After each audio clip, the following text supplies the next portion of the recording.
e il Martinelli. Exclusive Dance Chart. Martinelli con la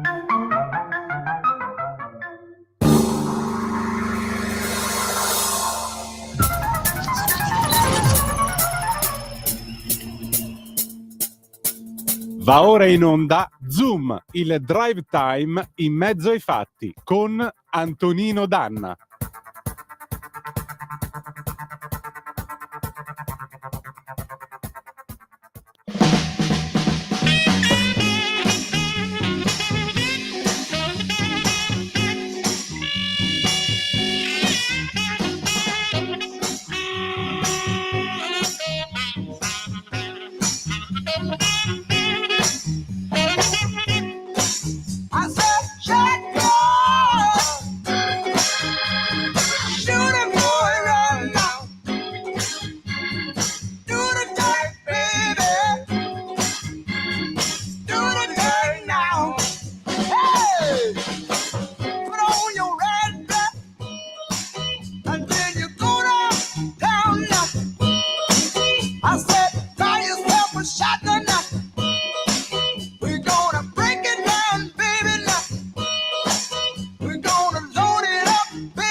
Scusate, ma io stavo ballando un po' alla Bill Cosby, no, però niente di, niente di implicazioni penali, per fortuna, solo il balletto come lo faceva nella sigla dei Robinson, quando era ancora una figura rispettabile, con questo grandissimo pezzo del 1965, Shotgun di Junior Walker and the All Stars, per cominciare questa puntata numero 839 di Zoom. Amiche e amici miei, ma non dell'avventura, buongiorno, siete sulle magiche onde di Radio Libertà.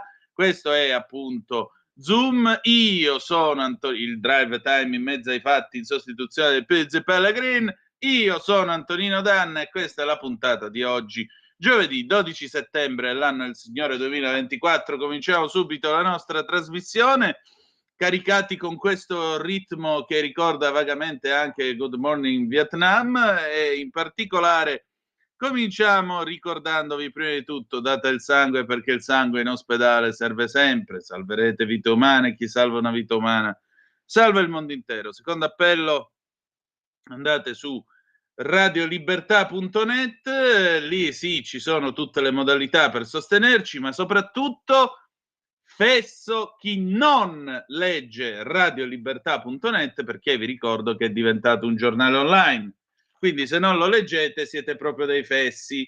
E allora, che cosa c'è su radiolibertà.net? Ci sono prima di tutto liberamente il nostro direttore Giovanni Sallusti, c'è il Bamba della settimana di Vittorio Feltri, come sempre informissima, anche oggi lo avete appena ascoltato. Se l'avete perso, lo ritrovate in ottima compagnia su radiolibertà.net. Ci sono le firmissime, ci sono i giornali visti da Giulio Cainarca, ci sono le videopillole dalle nostre trasmissioni, per cui ragazzi e ragazze soprattutto, qui conviene che voi vi mettiate a leggere assiduamente radiolibertà.net. Orbene, noi cominciamo la nostra trasmissione. Stamattina io voglio salutare in plancia comando il nostro Big Boss Davide, augurargli ovviamente buon lavoro e che dire di più, andiamo a dare un'occhiatina. Intanto le coordinate a cui incrociamo, come sempre, 340 670 9659 se volete mandarci delle zappe o WhatsApp, oppure 029294 7222 se volete fare una telefonata utilizzando il magnifico strumento ideato da Antonio Meucci, ovvero sia il telefono, anche perché il telefono, fino a quando restò legato al filo, lasciò liberi gli esseri umani. Un'occhiatina veloce anche alle agenzie, diciamo così. Permettete, io vorrei dire una cosa su Luca Giurato, perché sono uno di quelli, lo sapete, anche in aria fritta ogni tanto mi capita di indulgere all'imitazione. Le mie sono più caricature che imitazioni. Luca Giurato ieri è stato ricordato come molto popolare per i suoi strafalcioni, a prafoco, tutte queste cose. Eccoci qua, Luca Giurato, una battuta per svelenire il clima. Ecco, io sì, per carità, era divertente con le battute e tutto il resto, però mi dà fastidio che si sia dimenticato una cosa, la cosa forse più importante, anzi, la cosa più importante. Luca Giurato era prima di tutto un grande giornalista e uno spirito libero che faceva il suo giornalismo fottendosene di tutto il resto. La sua grandezza è questa, non è che diceva a prafoco o perché si impappinava parlando. Quelle sono cazzate. E voglio dire anche un'altra cosa. Luca Giurato è diventato famoso al grande pubblico grazie a Domenica In con Mara Venier, perché voi ve la ricordate Domenica In all'inizio degli anni 90? Io purtroppo sì. C'erano state quelle Domeniche In che anticipavano Non è la Rai, quelle fatte da Boncompagni. Ve lo ricordate quando c'era pure Roberto D'Agostino, che ancora non era Dagospia, che interveniva a Domenica In? C'era stato prima Lino Banfi con Toto Cutugno, poi c'era stata la Fenech e poi c'era stata la Laurito. Io mi ricordo purtroppo ancora la sigla che faceva che pizza, quelli della TV, la guardo, mi piace, ma non ne posso più. E mi vergogno anche nell'averla rievocata stasera. No, salutiamo Marisa Laurito, grande attrice anche lei. Poi c'era stata un'ultima, almeno per il momento, Domenica In condotta da Pippo Baudo, quella col castello. Un'altra Domenica In che c'erano stati Toto Cutugno con la Parietti, una cosa francamente che io non ricordo molto, fu anche molto discussa, dissero che i due avevano litigato, insomma un casino totale. E poi finalmente era arrivata Mara Venier. Mara Venier, quando le venne affidato questo contenitore, sta non stop, perché comunque 6 ore di diretta, voglio vedere come riesce a farle ogni domenica. Lei sostanzialmente era, sì, un'attrice, aveva fatto il cinema, era stata la fidanzata di Gerry Calà, era fidanzata allora con Renzo Arbore, eccetera, eccetera. E lei creò sto gruppo. C'era Andrea Roncato, Don Mazzi, che faceva le sue prime prediche televisive. Poi chi c'era? Giuca Scasella, ve lo ricordate quando fece spogliare Cannell e venne uno stranguglione a mezza Italia? Beh, lì non si è capito se si era spogliata ipnoticamente oppure no. E poi c'erano Galeazzi e Luca Giurato e all'inizio pure Monica Vitti. Ecco, Galeazzi e Luca Giurato divennero famosi perché anche loro facevano le scenette, facevano gli sketch, addirittura Galeazzi fecero, ve lo ricordate a Mai Dire Gol? Il video wall dove c'era lui con tutti i suoi travestimenti, da orso, da cowboy, da zorro, da tutte le cose. Poi all'orario si rivestiva giacca e cravatta e conduceva al 90° minuto. Va detto anche che Galeazzi è stato quello che ha fatto fare l'ultimo vero acuto di grande popolarità al 90° minuto. Però il problema è che lo scherzo è bello quando dura poco. Il fatto che ogni settimana dei professionisti seri venissero utilizzati per fare il vaudeville, si prestassero a queste cose, e poi il balletto, e poi il giurato che casca addosso e rompe il ginocchio alla Venier, e poi tutte queste storie qua e là. E alla fine poi la cazzata ha prevalso sulla serietà del personaggio, perché ripeto, erano due grandissimi giornalisti, prima di tutto, non dopo, prima. E quindi un po' mi dispiace questo fatto, mi dispiace che abbia prevalso la cazzata sulla serietà, cioè Luca Giurato era uno che intervistava Aldo Moro per La Stampa, quando i giornali cartacei in questo paese avevano un peso. Era uno che scriveva, ma scriveva come Dio comanda. Se ve l'andate a cercare nell'archivio storico della Stampa lo vedete com'è che si scrive un articolo di giornale. Leggetevi gli articoli di Giurato e poi ne parliamo, altro che a frafoco. Per cui io lo voglio ricordare, permettete, con un afflato di categoria, dite pure che è solidarietà di categoria, quello che volete, ma prima di tutto lo voglio ricordare così, perché lo scherzo è bello quando dura poco. E purtroppo sì, Ugo Tognazzi diceva rivendico il diritto alla cazzata, lo rivendico anch'io, per carità, ma non può prevalere sulla serietà di una vita di impegno e di qualità quale è stata quella di Luca Giurato e anche di Giampiero Galeazzi, ci mancherebbe pure. Alle volte capitano queste cose. Allora, adesso qui Parlamento con l'onorevole Laura Cavandoli. Qui Parlamento. Oh, buongiorno onorevole, ben trovata. So che siamo un po' di frettissima perché lei giustamente sta lavorando e sta per votare, per cui le rubiamo pochissimo tempo. Allora, che cosa Buongiorno c'è a di lei, buongiorno a tutti gli ascoltatori. Buongiorno a lei, buongiorno a tutti gli ascoltatori. Spero si senta, sono fuori dall'aula, dovrete funzionare meglio. Perfettamente. Benissimo. Allora le rubo pochi minuti. Che cosa c'è di nuovo sulla Tari? Di buono mi viene difficile da chiederglielo, ma di nuovo cosa c'è? Ma allora, ieri abbiamo fatto una conferenza stampa, abbiamo presentato una proposta di legge a mia prima firma, comunque del gruppo Lega in Commissione Finanze alla Camera dei Deputati, in cui chiediamo di fare un po' più di certezza sulla regolamentazione della Tari. Perché? Perché ci sono alcuni comuni, ma altri no, quindi c'è una differenziazione, ahimè, in base all'interpretazione di una norma che varia da comune a comune, quindi questo crea anche delle discrepanze dal punto di vista territoriale, che vanno a chiedere, fanno degli accertamenti per chiedere degli arretrati, a volte anche di decine di milioni di euro, nei confronti di imprese industriali, ma la norma è uguale per le attività agricole e per le attività artigianali, e fanno riferimento quindi a una tassazione ulteriore della Tari.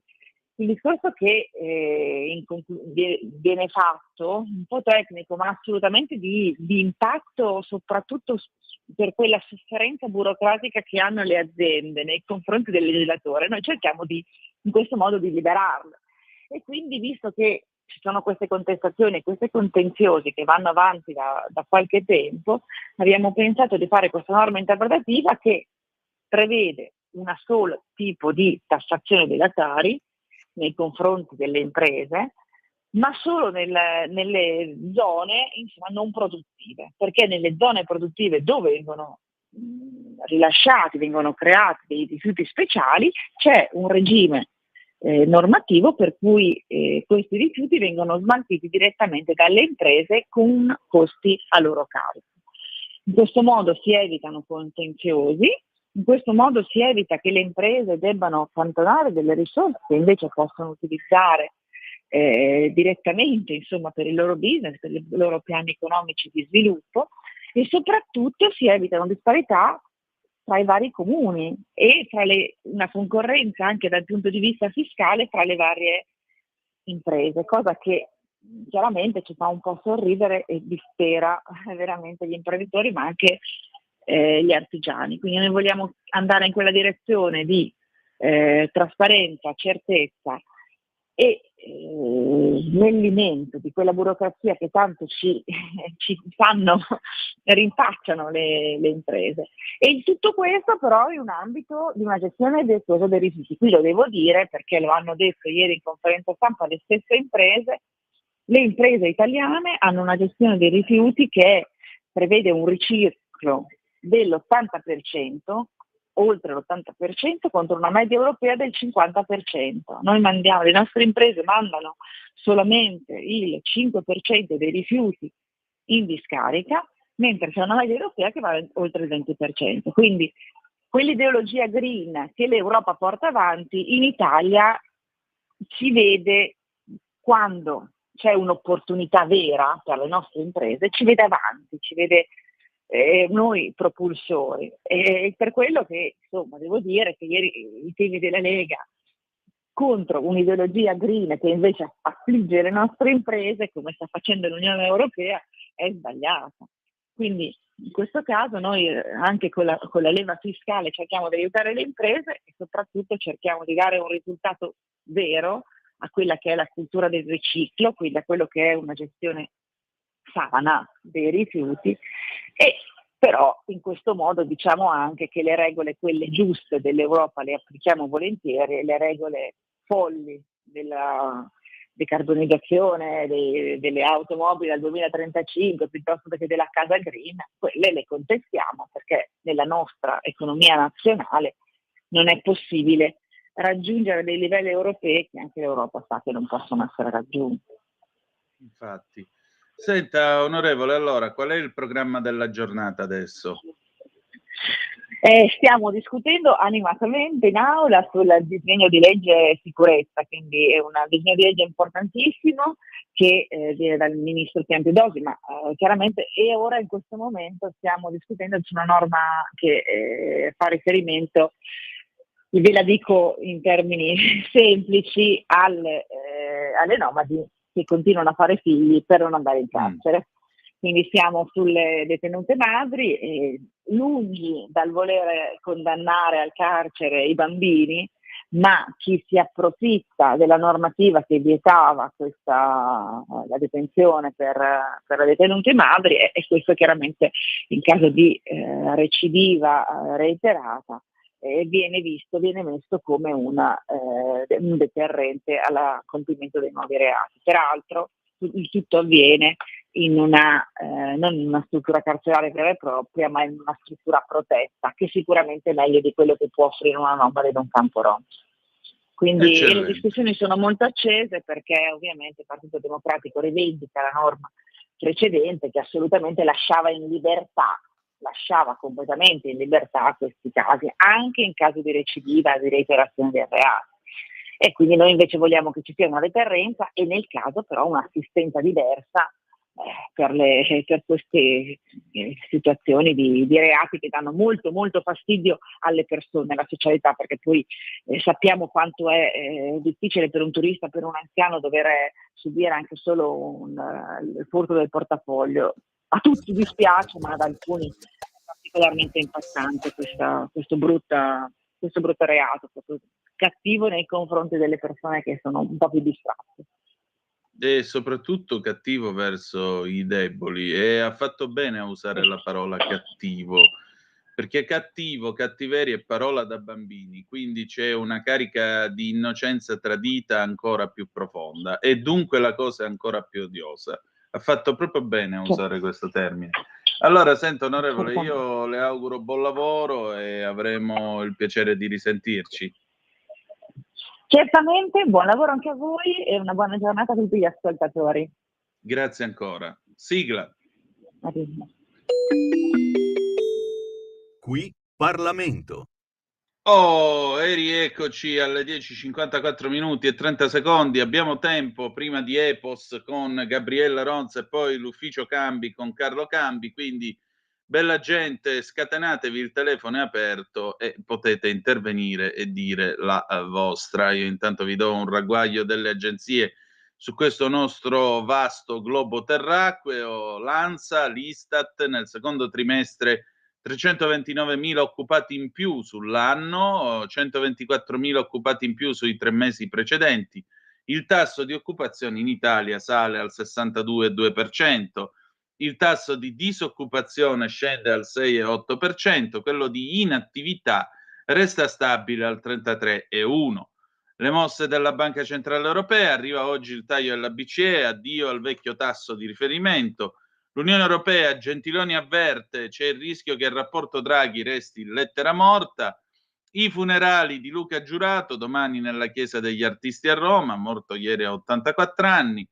Poi andiamo a dare un'occhiatina anche all'ADN Kronos, Gaza, raid di Israele sulla scuola, 6 dipendenti dell'ONU tra i 18 morti, l'UNRWA, cioè quelli che avevano il contatore, le Nazioni Unite che avevano il contatore attaccato con i tunnel di Hamas, ha affermato che gli attacchi di ieri alla struttura nei dintorni di Nuseirat hanno determinato il più alto numero di vittime tra il suo personale. Ancora, l'Ucraina batte un aereo russo sul Mar Nero, Mosca conta i morti di Kiev a Kursk, i soldati ucraini colpiscono un Su-30, un Sukhoi 30 SM. Permettetemi di citare il buono, il brutto e il cattivo. Non ho mai visto così tanta gente morire così male. Frana in strada a Gragnano, ordinanza per evacuare 20 persone, acque e detriti provenienti dal Monte Pendolo sulle strade. Anche qua la notizia di Luca Giurato, morto a 84 anni.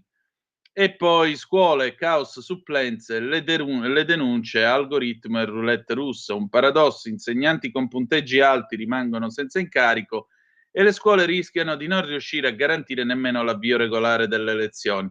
Questo deve averlo programmato qualcuno di quelli che il primo giorno a militare chiedeva: chi è che sa battere a macchina? Io, bravo, a lavare i cessi. Chi è che sa lavare i cessi? Io, bravo, a battere a macchina. Stesso principio. Trump all'attacco dopo il dibattito con Harris, duello truccato. Oggi c'è un'interessante intervista al professor Curini su Italia Oggi, dove dice che la Harris ha vinto sostanzialmente ai punti e ha vinto perché ha toccato l'immane narcisismo di Trump, altrimenti sarebbe stato il nulla sottovuoto spinto quando lei ha detto: ah vabbè, ma tanto la gente va ai comizi di Trump e poi dopo se ne va dopo un po', perché questo è un disco rotto che ripete sempre le stesse cose, gne, specchio riflesso, buttati nel cesso, perché poi il livello del dibattito è sceso a quello lì, non è che stiamo parlando di massimi sistemi o di chissà che cosa. E quello come un fesso è caduto nella trappola: ah no, il più figo sono io, e di conseguenza ha cominciato a svalvolare, a tirare fuori numeri da circo, tipo la storia dei gatti a Springfield, smentita da Homer Simpson e così via. Ecco, poi in realtà dove lui poteva mettere in difficoltà la Harris, soprattutto sulla cattivissima gestione di economia e immigrazione, come osservava saggiamente il professor Curini, lui sì, qualche colpo gliel'ha dato, qualche punto lo ha assestato, logomachicamente parlando proprio della lotta delle parole, parlando proprio del prevalere delle ragioni. Però non è stato sufficiente. Perché? Perché si è fatto fregare dal suo ego. Ecco qua. È altrettanto vero però che ha ragione Curini quando dice: guardate che nel 2016 davano Hillary avanti con 62%, e però quest'anno addirittura danno avanti Kamala con il 63%. E però l'altra volta ha vinto il vecchio Donald. Per cui voglio dire, queste sono le forze in campo e questo è lo stato delle cose. Adesso però, siccome è giovedì, allora noi abbiamo Epos con Gabriella Ronza, quindi la rubrica dedicata all'epica. Soprattutto la domanda è, care ragazze che ci state ascoltando dai 18 ai 99 anni, e anche oltre. Care ragazze, sappiate che la domanda è: prima jingle e poi siete tutte come Arianna? Ah, saperlo. Sentiamo che ne pensa Gabriella e dopo, implacabile, l'ufficio cambi con Carlo Cambi. A tra poco.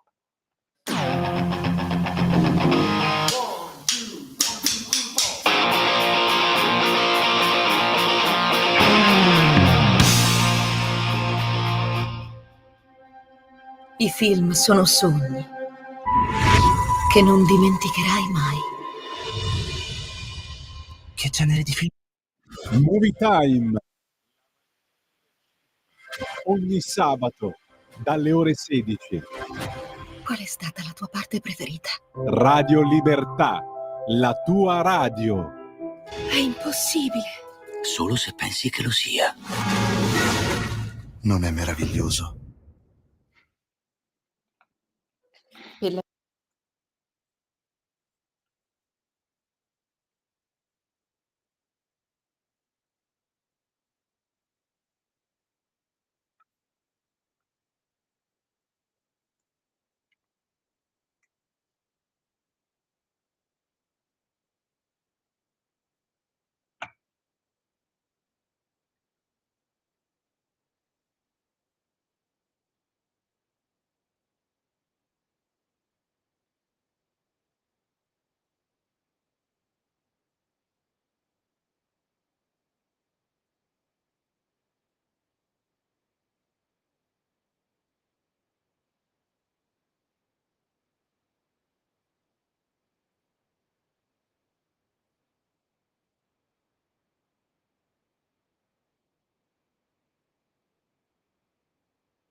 Stai ascoltando Radio Libertà.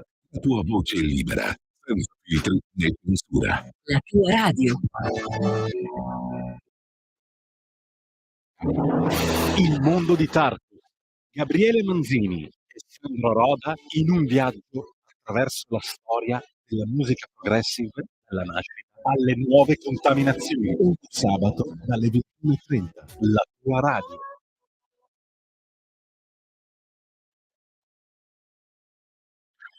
E rieccoci alle 11 minuti e 35 secondi sulle magiche onde di Radio Libertà. Questo è sempre Zoom, il drive time in mezzo ai fatti. Andiamo a grandi passi anche verso l'ufficio cambi. Stiamo aspettando di entrare ovviamente in comunicazione con l'immenso Carlo, anche perché alle 11:30 la Lega Liguria. Vediamo un po' se Carlo c'è. Lazzaro, vieni fuori, sigla. Vediamo un po'. Sento. Va ora in onda Ufficio Cambi. L'economia come i conti di casa con Carlo Cambi. Andare, camminare, lavorare, andare a spada tratta, banda di timidi, di incoscienti, di indebitati, di disperati. Niente scoramenti, andiamo a lavorare, andare, camminare, lavorare. Il vino contro il petrolio. Grande vittoria, grandissima vittoria. Andare, camminare, lavorare. Il meridione rugge, il nord non ha salite, niente paura. Di qua c'è la discesa, andare, camminare, lavorare. Rapide fughe. Andare, camminare, lavorare, i prepotenti tutti chiusi a chiave, i cani con i cani, magari le rose sui balconi, i gatti nei cortili. Magari fosse così, diceva il buon Carlo. Carlo, ti vedo di rosso alfa vestito stamattina. Buongiorno. Sì, perché avendo saputo che i cassa integrati della Maserati avranno un mega sconto sulle macchine, mi sono dovuto mettere il colore dell'automobilismo sportivo italiano. Mi pare chiaro, anche perché una bella Ghibli o un bel quattro porte con lo sconto lo vorrei pure io. Tu capisci che questi poi mandano una nota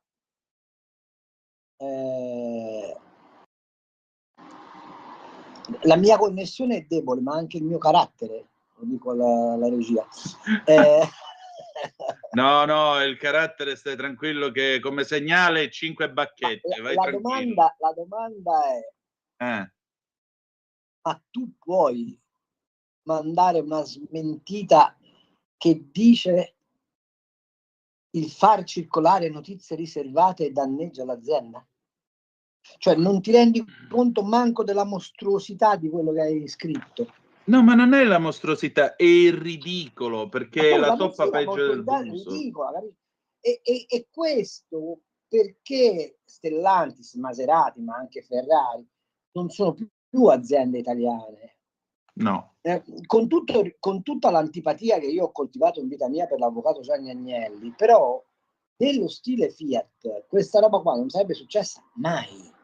Perché uno dei successi che la Fiat ha avuto è stato proprio questo suo, come posso dire, paternalismo ossessivo nei confronti degli operai, per cui qualsiasi cosa andava tutto stemperato nell'embrasso nu, capisci? Allora, se io oggi fossi un operaio di Stellantis o della Maserati, mi verrebbe un moto di rabbia così profondo che, come mi si presenta uno dei dirigenti, gliene dico 4, insomma, voglio dire, ma quello che mi fa rabbia è che il governo di centrodestra, in particolare il ministro Urso, continui a scodinzolare dietro a questi emuli di Shylock, che sarebbe poi l'ebreo, tutto rispetto per gli ebrei, ma insomma è la figura dello strozzino che Shakespeare mette al centro di uno dei suoi drammi più belli, e non lo capisco questo, capito? E poi devo sentire che noi siamo il paese dedito alla ricchezza industriale, alla manifattura, al rispetto delle abilità. Ma dove? Lasciamo perdere. Scusa se ho cominciato così, ma ce l'avevo proprio qua nel Gargarotto, cioè da ieri che non la sopporto. Ieri ho detto al mio giornale facciamone uno scandalo, la risposta è stata ma no, facciamo una fotonotizia perché è molto che parliamo di Stellantis, ma qui il problema non è di Stellantis, qui è il problema del fatto che c'è ormai un'idea che chi lavora non conta nulla, perché quello che conta è la finanza e se pigliamo questa china che abbiamo già purtroppo assunto, ma in particolare in questo paese che si regge su 6 milioni di piccole imprese, è la fine. C'è una sorta di odio, o se preferisci, di sottovalutazione del valore del lavoro, indipendentemente dal fatto che questo lavoro sia fatto dal dipendente o dal datore di lavoro, che nel caso dell'industria italiana in larga misura sono coincidenti. Beh, la sua cinesizzazione. Sì, ho capito, ma se tu poi arrivi a dire in una fabbrica come la Maserati, certo che non è più la Maserati che conoscevamo 20 anni fa, ma insomma è comunque sempre la Maserati, tu la cura che hai verso i tuoi dipendenti è questa e tu pretendi che questi, maneggiando delle marocchinerie che costano 500, 600, 700 euro al metro quadro, ci mettano la cura che ci mettevano prima nell'imbastitura delle cuciture del cruscotto. No, non ci siamo, capito? Ma è un discorso che vale anche per l'informazione. Sì. Cioè anche nei giornali, ormai io leggo dei titoli a volte che se li avessi fatti quando ho cominciato a fare il praticante, cioè 40 anni fa, mi avrebbero appeso fuori dalla finestra. Sì, anche perché parlavi di imbastitura. Il giornalismo è vestire pensieri con le parole. Esatto, È esattamente come il sarto. Cioè è inutile che fate i fighi. Noi siamo dei sarti della parola. Qualcuno è uno che attacca bottone e qualcuno. Siamo gli artigiani della conoscenza, invece oggi vanno di moda gli influencer e va bene, andiamo avanti così, cioè, per l'amor di Dio. Poi ovviamente il giudizio obiettivo sulle cose, su come vanno, lascia, cioè, sto leggendo cose sul dibattito Harris-Trump che francamente mi lasciano basito. Allora, cioè noi accreditiamo come positivo ed abile un politico, in questo caso la signora Kamala Harris, che pur avendo governato per 4 anni gli Stati Uniti d'America, avendo infilzato una serie di gaffe e di contraddizioni spaventose, avendo detto tutto il contrario di tutto, noi siamo felici perché la signora Harris riesce a far dimenticare il suo passato e presentarsi come nuova. E lei è la presidente della gioia. Sì, ho capito.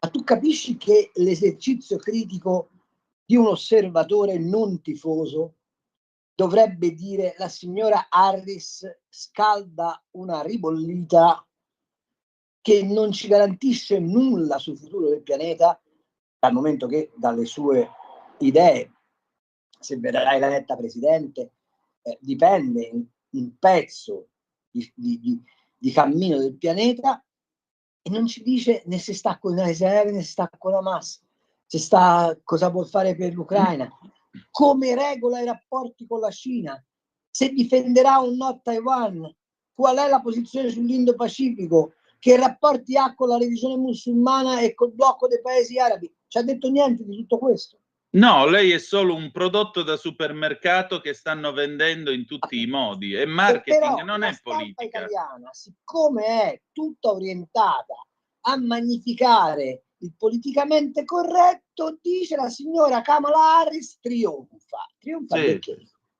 Ma Carlo, scusami, ma tu puoi considerare come un articolo di giornale una roba scritta da uno che viene preso dall'Italia, viene spedita a New York a frequentare i palti dei soliti noti e per il quale l'America è quella cazzo di città che peraltro a me non piace affatto, quella cazzo di città, quella è l'America. Ma perché non ti prendi un'automobile a noleggio, cornuto che non sei altro, mi verrebbe da dirgli, ti attraversi l'America, ma no l'America, la Route 66, i libri di Veltroni, il sogno dell'America, i Beach Boys, no cornutazzo, fatti il giro nei paesi dell'America profonda, vattene nella Rust Belt e poi vediamo se lì ci trovi il Billy Elegy o ci trovi quelli che, oh Kamala, my God, Kamala, go fuck yourself, Kamala. Fatti quelli che devono, che girano con la fondina fumante perché si devono difendere dal bandito immigrato clandestino e dal serpente assionale. Infatti quell'America lì, poi dopo appunto, vattene nell'Alabama, nell'Arizona, vai a vedere Arizona, Delaware, Montana, Colorado, Utah, voglia te, se ne mettiamo insieme. Appunto, anziché annacarcela con la Harris. Lo stesso Texas che ha 2 o 3 città enormi d'avanguardia, però poi se vai nel profondo del Texas ti rendi conto che c'è ancora questo bisogno di riscatto della classe contadina e a questi chi gli parla? Vance con Trump. Questi sono quelli che poi danno la carne dal macello per andare a fare i porci comodi di Zelensky, vorrei che fosse chiaro. Sì, non è che partono dalla Fifth Avenue i Marines che vanno a combattere sotto l'egida della democrazia da qualche parte del mondo. Quelli di solito partono dal Montana, dal Colorado, dal Utah, dall'Alabama. Ecco. Spesso e volentieri sono di colore, che si arruolano perché lavoro non ce n'è. Esatto. Parliamo anche di questo, perché l'America non è solo le lucine bling bling, oh Kamala, love is love, noi e siamo tutte queste storie. Perché Taylor Swift ha dato l'endorsement alla signora Kamala Harris. Capisci? Ma chi se ne frega di Taylor Swift? La domanda è, ma gli italoamericani di seconda, terza, quarta generazione, che pensano? Se io sono un cronista italiano, vado a vedere come sta la condizione dell'italo-americano, perché questo mi interessa, no? Certo. Che magari questo c'ha ancora parenti in Calabria, in Basilicata, in Piemonte, nel Veneto profondo. Sì, gente che peraltro dell'Italia ha un'immagine arretratissima. Quindi, sono convinti che noi ancora andiamo in giro coi ciucci in mezzo alle strade bombardate. Certo. Tant'è vero che quando poi arrivano in Italia si meravigliano. Sì. Detto questo, però, lo capisci che c'è un corrompimento complessivo del valore del fare che è preoccupantissimo. D'altra parte, la messa cantata di Mario Draghi, e ti porto su un altro argomento, lo dimostra in maniera plastica e palmare. Cioè, io ho sentito dei cori di Evviva, sempre dal politicamente corretto, per un signore che ha contribuito alla costruzione perversa di questa Europa e che oggi improvvisamente si emenda dalle volpe e dice: ah no, la soluzione sapete qual è? Meno sovranità degli stati, mettiamoci tutti insieme per un cammino glorioso che ingrassa la finanza, perché questa è la storia ridotta all'osso. E ovviamente i giganti europei che stanno malissimo, te guarda come hanno preso i tedeschi il fatto che Unicredit gli abbia comprato il 9% di Commerzbank. Allora, se la reazione dei tedeschi all'ingresso nel capitale di una delle loro banche dell'Italia è quella, ma dove vai a fare il debito comune? Ma quali sogni di unità europea puoi coltivare? Ma di che cosa stiamo parlando? Ma sono giorni che i giornali italiani grondano di draghismo. Sì, ma perché, scusa, quando l'Enel, che è un'azienda più che seria e rispettabile, si stava per comprare l'EDF ed è andata a sbattere i denti contro il no del governo francese, lì non è ingerenza dello Stato. Con i cantieri Saint-Jacques, come si chiamavano? Uguali. Sì, i cantieri dell'Atlantico, sì. Saint-Nazaire. Saint-Nazaire, ma di che parliamo? Ah sì. Però sono giorni che stiamo inchiodati a discutere se le affermazioni di Draghi costituiscono un plafond per il rinnovamento dell'Europa e quanto lo spirito di Draghi debba incarnare il cammino dell'Europa, ivi compreso Colle dice queste robe. Cioè, ma speriamo, chiediamolo a Taylor Swift a sto punto. esatto, ma cioè, siamo in un frullatore. Sì. E nel frattempo ci pocciamo la signora Boccia, capito? Sì, appunto, ancora che parliamo di questa qua, veramente, ma chi se ne frega? Ma basta, ha avuto i suoi 15 minuti di popolarità. Benissimo, ora ci possiamo occupare di cose serie. Ci ha pure fatto un favore, detto fra me e te, ma questo non ti fai mai. Beh, questo non lo so, che favore ci ha fatto, scusa? Ci ha fatto la grazia di San Giuliano.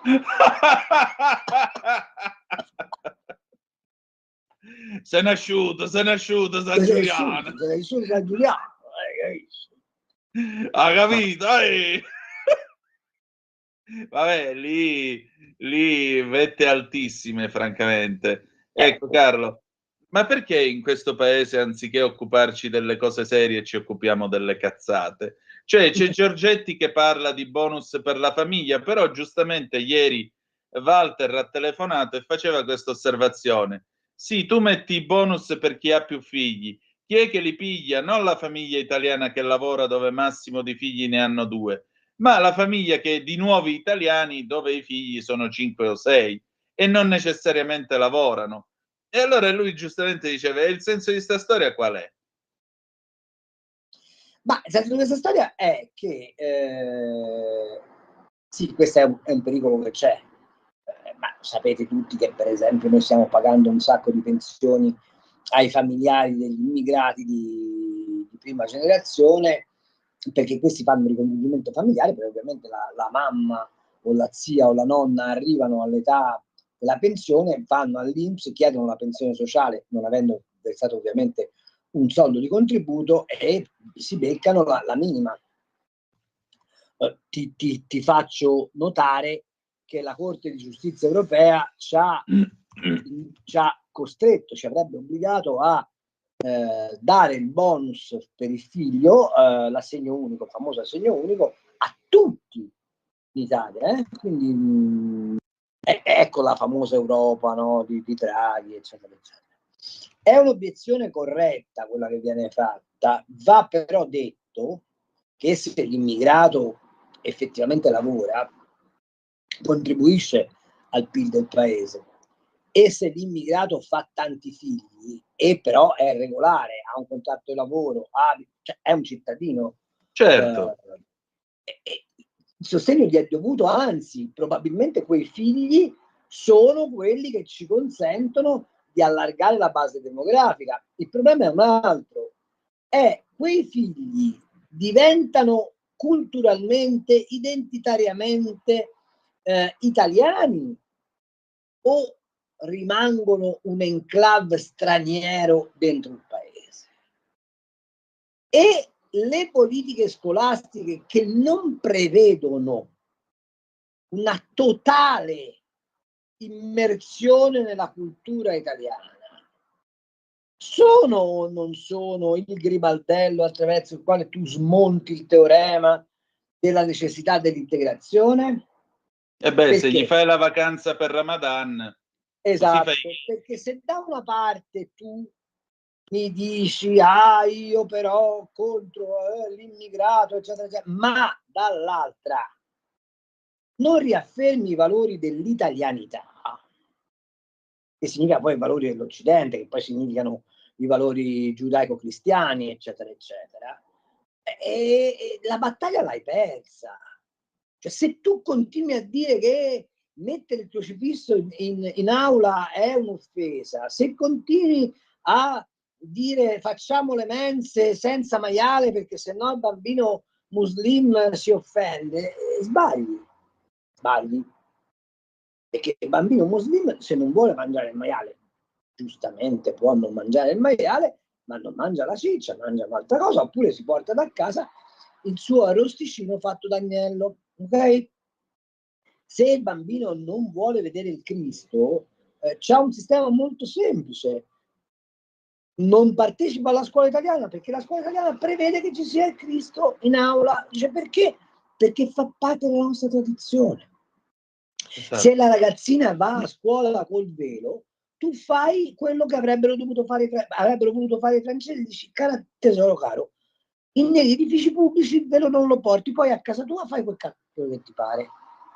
Allora, se uno è deciso nell'affermazione dell'identità, l'accoglienza viene anche facile e è addirittura conveniente.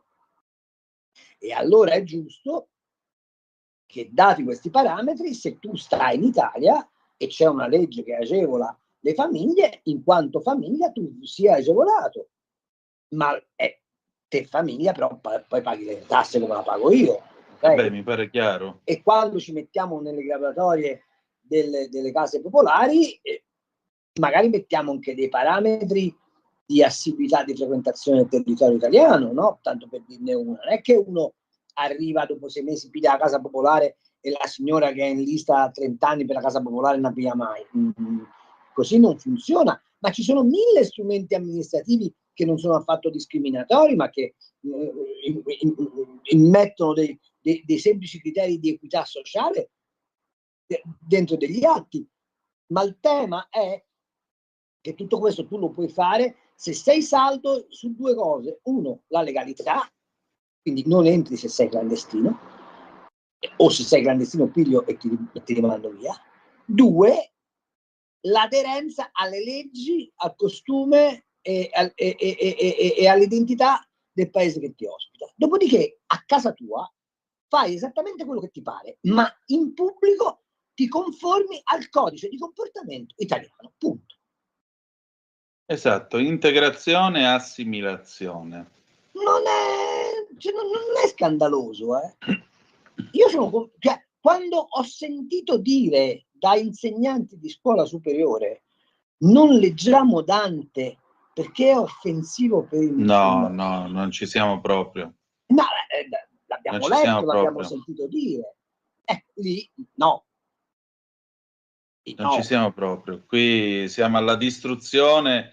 Questo è l'Occidente che si sta suicidando, si sta sgozzando da Ma solo. come tu non devi raccontare la storia di Adamo ed Eva, perché se c'è il bambino transgender fa confusione sui sessi. No, ma siete impazziti. Ma il bambino transgender cosa? Dai, ma vatti a Appunto. guardare i puffi, vai. Allora, capisci che il tema a questo punto non è né politico, né di schieramento, né economico. Il tema è uno solo. È di rincoglionimento della società. Era ora che qualcuno lo dicesse. Era Ok? ora che qualcuno lo dicesse. Sì, questa è una società rincoglionita. È vero. Rincoglionita da tutta una serie di fesserie che in altre realtà non solo non esistono, ma sono realtà estremamente dure e agguerrite. E quando poi ti domandi perché i BRICS, cioè i cinesi, gli arabi, i turchi, vengono avanti prepotentemente, perché loro non hanno rinunciato a un'anticchia del loro modo d'essere. Giusto o sbagliato che sia, non sto facendo un ragionamento di giudizio. Dico soltanto che tu a un turco che lui non deve tenere la moglie segregata, non glielo spieghi neanche a piangere. Sì. Capisci? E Sì, c'è sì. un tema che peraltro non viene mai posto all'attenzione, che è la doppiezza di Erdogan, che è, come posso dire, una spina nel fianco dell'Occidente, perché fa parte della NATO, perché dialoga con la Russia, perché sta rimusulmanizzando un paese che Atatürk aveva reso di indefettibile laicità, ed è il cavallo di Troia attraverso il quale un certo assetto del mondo immaginato dai paesi arabi, dai musulmani, insomma, questi la umma nella testa ce l'hanno. Sì, ce l'hanno. Non è che non ce l'hanno, ok?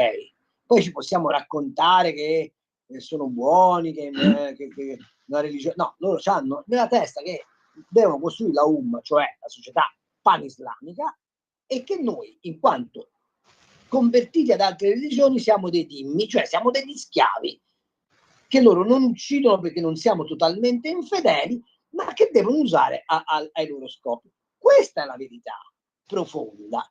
Se poi non ci vogliamo fare i conti, possiamo non farci i conti, ma non ci dobbiamo stupire di quello che È vero. capita. Però, bisognerebbe spiegarlo al Santo Padre. Sì, vabbè, penso che è impossibile. Però Lega Liguria, c'è scritto Lega Liguria.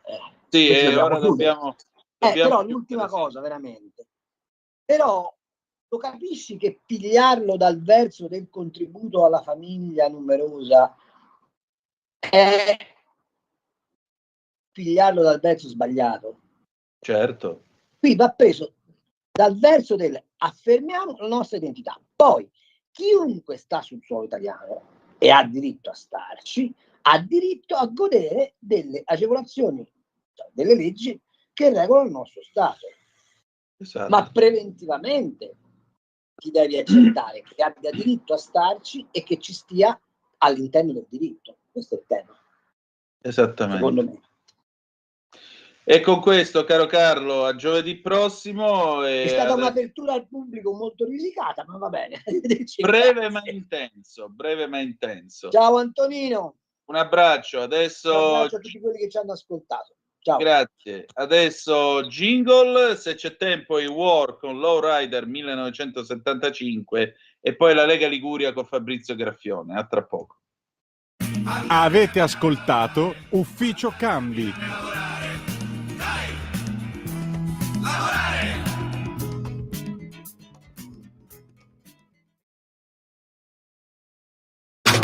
Stai ascoltando Radio Libertà. la tua voce libera, senza filtri né censura. La tua radio.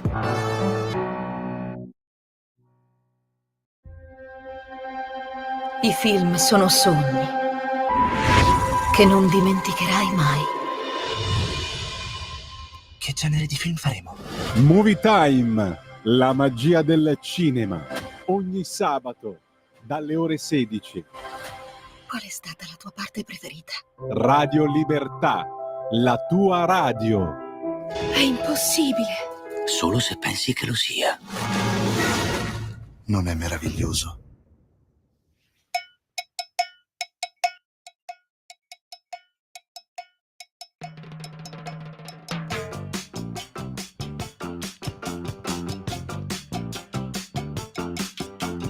All my friends know the low rider. The low rider is a little higher.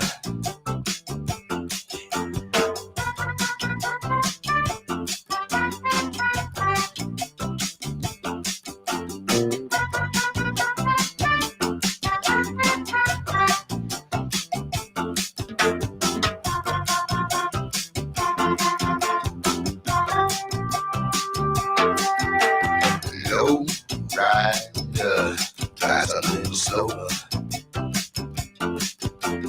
Low rider is a real goer.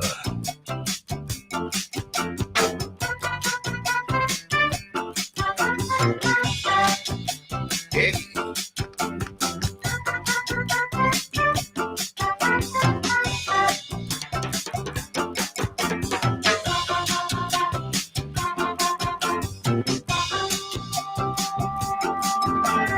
Low rider knows every street, yeah. Low rider is the one to meet, yeah.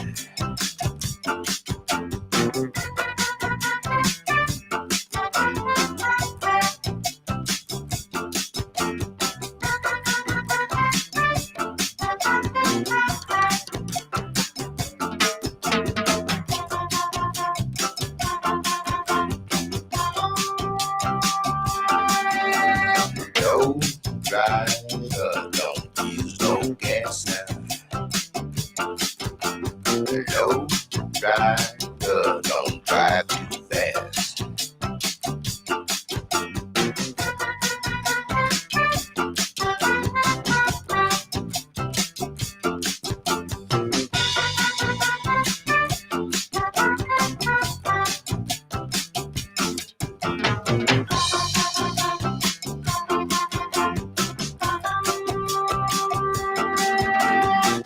a little trip, take a little trip, take a little trip and see. Take a little trip, take a little trip, take a little trip with me.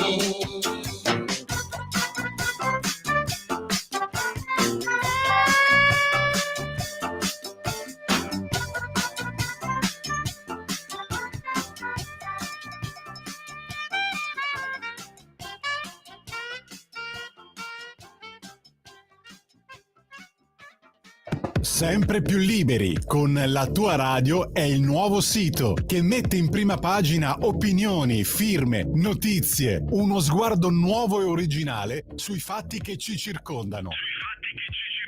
Il nuovo quotidiano online, semplicemente radiolibertà.net.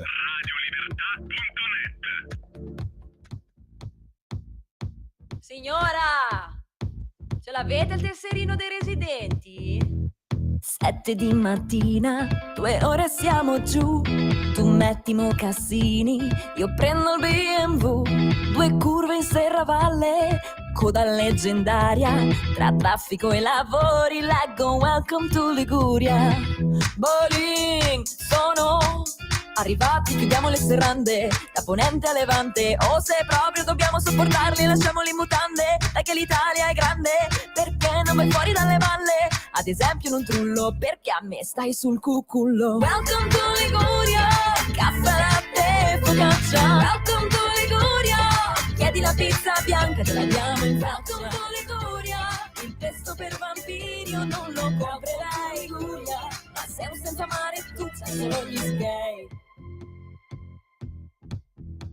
Tra il mare e le colline di spazio nughe n'è, ma tu vuoi parcheggiare e ti scordi che siamo poco accoglienti, soprattutto i negozianti vogliono solo residenti, non facciamo mai gli sconti all'ospitalità inetti, ma abbiamo anche dei difetti. Welcome to Liguria, caffè, latte, focaccia. Welcome to Liguria, chiedi la pizza bianca, te la diamo in faccia. Welcome to Liguria, il pesto per vampiri o non lo copre la Liguria. Ma siamo senza mare, tu sai solo gli sghi. Welcome to Liguria, caffè, latte, focaccia. Welcome to Liguria, chiedi la pizza bianca, te la diamo in faccia. Welcome to Liguria, il pesto per vampiri o non lo copre la Liguria. Ma siamo senza mare, tu sai solo gli sghi. Se la focaccia è unta, figa, non la voglio, poi mi sporco. Blin, signora, l'olio della focaccia è un po' così. Dai, mi manca il vestitino, cazzo, non ce l'ha un tovagliolino? Allora, io ce lo do anche, ma poi lei mi si toglie dal bellino. Welcome to Liguria, caffè, latte, focaccia. Welcome to Liguria, chiedi la pizza bianca, te la diamo in faccia. Welcome to Liguria, il pesto per vampiri o non lo copre la Liguria. Ma siamo senza mare, tu sai solo gli sghi. Welcome to Liguria, caffè, latte, focaccia. Welcome to Liguria, chiedi la pizza bianca, te la diamo in faccia. Welcome to Liguria, il pesto per vampiri o non lo copre la Liguria. Ma siamo senza mare, tu sai solo gli sghi. Ci colleghiamo con Lega Liguria, Fabrizio, sei in onda.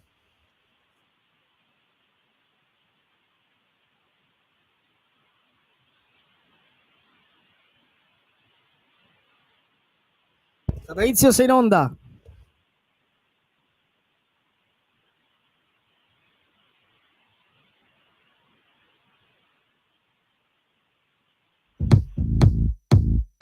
Signora, ce l'avete il tesserino dei residenti? 7 di mattina, 2 ore siamo giù. Tu metti mocassini, io prendo il BMW. 2 curve in serravalle, coda leggendaria. Tra traffico e lavori leggo Welcome to Liguria. Bowling, sono arrivati, chiudiamo le serrande, da ponente a levante. O se proprio dobbiamo sopportarli, lasciamoli in mutande. Dai che l'Italia è grande, perché non vai fuori dalle balle? Ad esempio non trullo, perché a me stai sul cucullo. Welcome to Liguria, caffè, latte, focaccia. Welcome to Liguria, chiedi la pizza bianca, te la diamo in faccia. Welcome to Liguria, il pesto per vampiri o non lo copre la Liguria. Ma siamo senza mare, tu sai solo gli sghi. Tra il mare e le colline di spazio nuga ne, ma tu vuoi parcheggiare e ti scordi che siamo poco accoglienti, soprattutto i negozianti vogliono solo residenti, non facciamo... Ci colleghiamo con Lega Liguria, Fabrizio, sei in onda. Eccoci, buongiorno a tutti da Genova e dalla Liguria. La scorsa notte c'è stato un po' di temporale, un po' di pioggia sulla nostra regione, si sono abbassate le temperature, però finalmente adesso si respira. Dai, passiamo subito al nostro primo ospite della mattinata, che è il nostro consigliere regionale e presidente della terza commissione attività produttive, Sandro Garibaldi. Ciao Sandro, ci sei? Ci sono, ciao, buongiorno a tutti. Ciao Sandro, dove ti trovi in questo momento? Sono a Chiavari, in questo momento sono nel mio comune e sto iniziando a lavorare per la campagna elettorale, quindi sono andato per i manifesti, per tutte le cose che servono, anche perché siamo già, non dico in ritardo, ma comunque il tempo ci vuole tutto. Sempre sul territorio. Allora, a proposito di campagna elettorale, ieri abbiamo letto su tutti i giornali ovviamente la notizia della candidatura a presidente di Regione Liguria per il centrodestra del sindaco di Genova Marco Bucci e diciamo che Sandro, pur non essendo genovese, ma fa parte del territorio della città metropolitana di Genova e tra l'altro il sindaco del comune di Genova, Marco Bucci, è anche sindaco della città metropolitana di Genova, quindi tu lo conosci molto bene e volevo chiederti subito un tuo commento su questa notizia, ma soprattutto anche dal punto di vista personale. Marco Bucci ha dichiarato, è malato, lo sappiamo tutti, ha terminato le 30 sedute di radioterapia proprio qui in centro a Genova all'ospedale Galliera, però ha detto me la sento fisicamente, sto bene, non posso tirarmi indietro e non posso lasciare la nostra città e la nostra regione ai signori del no. Allora, confermo che il sindaco Bucci, Marco, oltre che essere un amico, è una persona veramente preparata e con un temperamento e un carattere che pochi hanno per portare a termine le opere che servono alla nostra regione. E di conseguenza credo sia stata sicuramente la scelta migliore che il centrodestra potesse fare, perché è un uomo del fare, è un uomo che non guarda in faccia a nessuno, ma solamente gli interessi dei liguri e quindi avrà sicuramente, io ho lavorato anche perché fosse lui il candidato, devo essere sincero, tra tutti quelli che in lista non ho nulla contro gli altri, però lui lo ritenevo il migliore e quindi alla fine pur con la malattia che però credo e spero vada tutto bene, adesso infatti ha fatto anche una visita per essere tranquillo prima di iniziare questa campagna elettorale, quindi credo che davvero sia la persona più adatta a continuare le opere che sono già iniziate e portarle avanti con l'aiuto anche di Rixi e del governo, perché è chiaro che tutte queste opere in gran parte vengono finanziate dal governo e sono opere importantissime di infrastrutture dove la Liguria è davvero carente perché per 30-40 anni non si è fatto nulla. Quindi davvero un grande in bocca al lupo al nostro Presidente e sicuramente credo che ce la faremo. Ecco, naturalmente parliamo non soltanto del nuovo ponte di Genova San Giorgio dopo la tragedia con le 43 vittime del crollo del ponte Morandi, ma parliamo anche di tante altre opere, per esempio come la nuova diga di Genova, che è la opera più importante del PNRR, Sandro. Certo, è l'opera più importante, però non dimentichiamoci che a fronte di un investimento così importante, così ingente del governo, che ci ha aiutata, ma non ha aiutato solo la Liguria, il porto di Genova è il porto principale del sud Europa e sicuramente serve anche alla bassa Europa, quindi è chiaro è a tutto il nord Italia, quindi davvero un'opera importantissima, ma a fronte di questo investimento è chiaro che poi le merci si arrivano, occorre anche farle uscire dal porto e da qui è evidente che il terzo valico la Gronda di Genova e tante altre opere, il Turneso Portuale, il Tunnel della Fontana Buona, sono opere che sono per forza vanno fatte, sono le opere principali che servono alla Liguria in questo momento, e quindi credo che Bucci sia, di nuovo lo ripeto, la scelta migliore per portare avanti queste cose, queste opere importantissime. Allora, dopo il caso giudiziario che ha portato agli arresti domiciliari e alle dimissioni in cui è stato costretto l'ex governatore ligure Giovanni Toti, molti qua a Genova, ma credo anche in Liguria, tu non so se mi confermi dal tuo territorio nel Levante genovese, e dicono ma i magistrati non possono dettare l'agenda politica, non possono soprattutto scegliere loro il prossimo presidente della regione Liguria. Ecco, com'è il sentiment lì a Chiavari nel Tigullio in tal senso? Il sentiment è proprio quello, cioè se c'era e ci mancherebbe da fare delle indagini, sono state fatte e tutto quanto, quindi poteva tranquillamente essere portato avanti senza forzare, secondo me, troppo la mano, nel senso che se c'era da portare a processo il presidente Toti perché c'erano delle cose che non erano chiare e andavano giustamente, anzi io dico valutate dai giudici, lo si poteva fare, secondo me, tranquillamente, senza bloccare completamente e quasi obbligare il nostro presidente alle dimissioni, perché questo è quello che a detta di tutti, diciamo, della maggior parte della popolazione, sembra sia emerso, cioè sembrava quasi una cosa obbligata da parte del presidente di dover lasciare, altrimenti sarebbe rimasto ai domiciliari ancora per chissà quanto. Questa è una cosa che secondo me non è proprio corretta, perché a mio avviso sarebbe stato molto molto meglio lasciare e far fare il processo, ci mancherebbe la continuazione delle indagini, ci mancherebbe, la Presidente deve fare soccorso e nessuno dice che non va bene che lo faccia, almeno da parte mia, però è chiaro che al tempo stesso, se poi fra qualche anno emergerà per caso che Totti non era colpevole, chi paga? Questo pagano i liguri?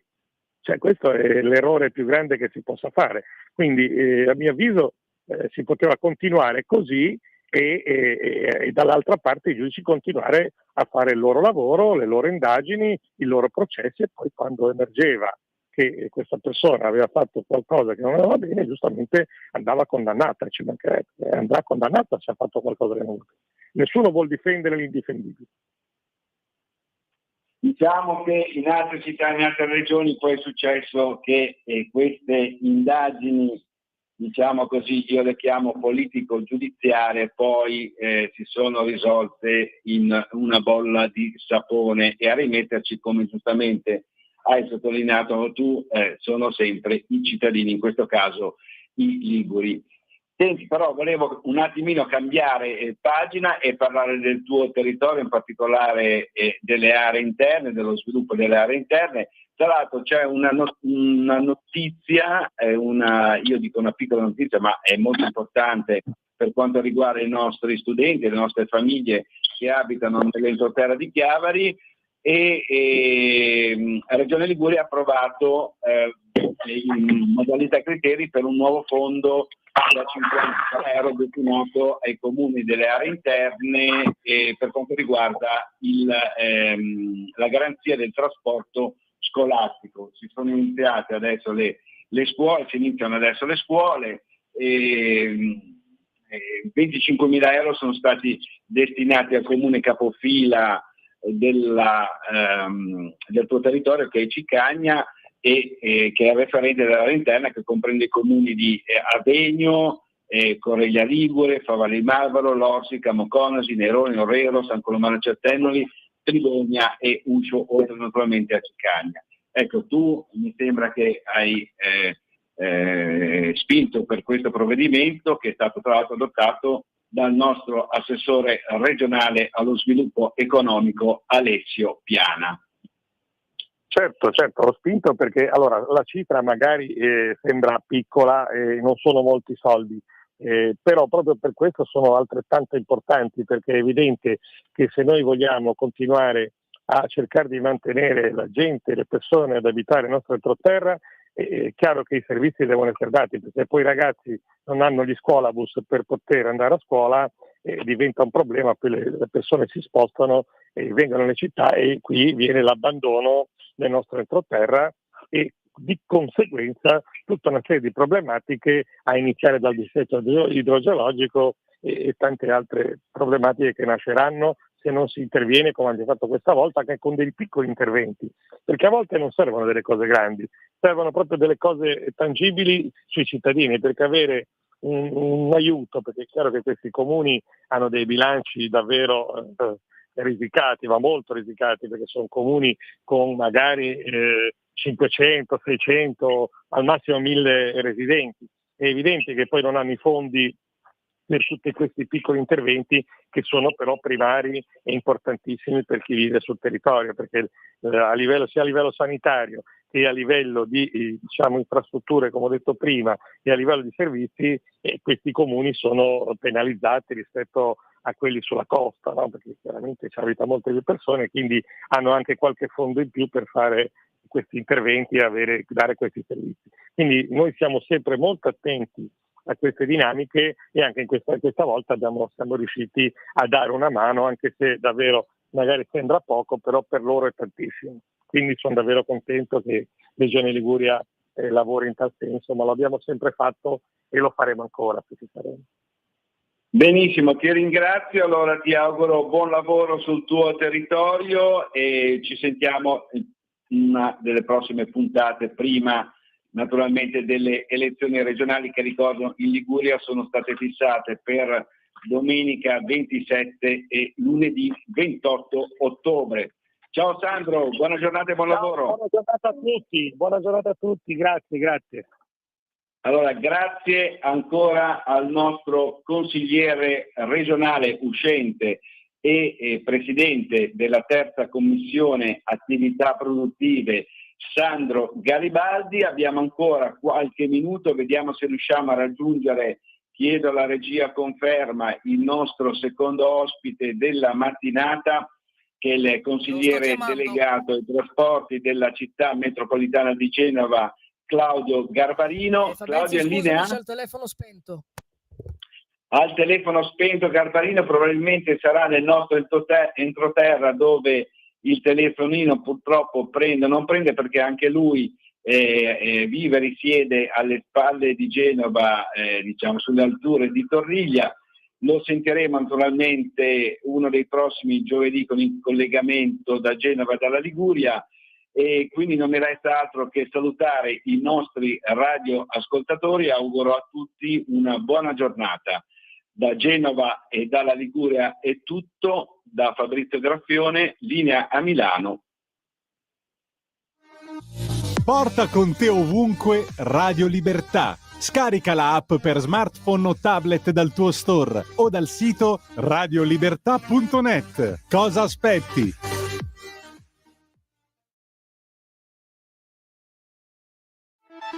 Stai ascoltando Radio Libertà, la tua voce libera, senza filtri né censure, la tua radio.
E una giovane Lene Marlin, se la memoria non mi inganna, ci ha portato alle 11:57 minuti e 36 secondi sulle magiche onde di Radio Libertà. Grazie Big Boss che mi confermi che era Lene Marlin. Quanti video visti in quel di MTV, quando MTV era qualcosa per noi giovani, è vero, molto fondamentale. Le 11:58 02 9294 7222. Un saluto a Fabrizio Graffione e a tutta la Lega Liguria, anche perché abbiamo ancora tempo per prendere una telefonata prima della pausa a mezzodì. Direi che il nostro Carlo abbia detto una serie di cose molto forti, anche molto chiare, e tra poco parleremo di un altro tema molto forte con Elisabetta Franzoia, che vi ricordo essere non soltanto responsabile pari opportunità Lega Liguria, ma è anche componente dell'associazione DELA, che si occupa delle vittime di femminicidio e segnatamente degli orfani di femminicidio, perché è molto facile, diciamo così, è molto facile, diciamo, fare parole, ma la verità è che quando si spegne tutto il bailamme mediatico, tutto il bailamme anche dell'infotainment che viene fatto tutto attorno, cosa resta? Restano dei figli, restano dei ragazzini che cresceranno senza la madre. Accanto a questo, però, ci sono anche dei ragazzi da monitorare per come si comportano con le loro madri. Ragazzi che divengono carnefici delle loro madri. E ci si occupa anche di questo. Ragazzi che divengono carnefici anche delle famiglie. E allora io ieri ho avuto questa lunga conversazione con Elisabetta, che ringrazio per la sua disponibilità e per la sua cortesia, ed è una conversazione che io spero vi possa interessare. Allora facciamo una bella cosa, caro Big Boss. Jingle, breve pausa e poi un pezzo del 1985 che apre la nostra conversazione, la precede. Zucchero con Donne. A tra poco. Porta con te ovunque Radio Libertà. Scarica la app per smartphone o tablet dal tuo store o dal sito radiolibertà.net. Cosa aspetti?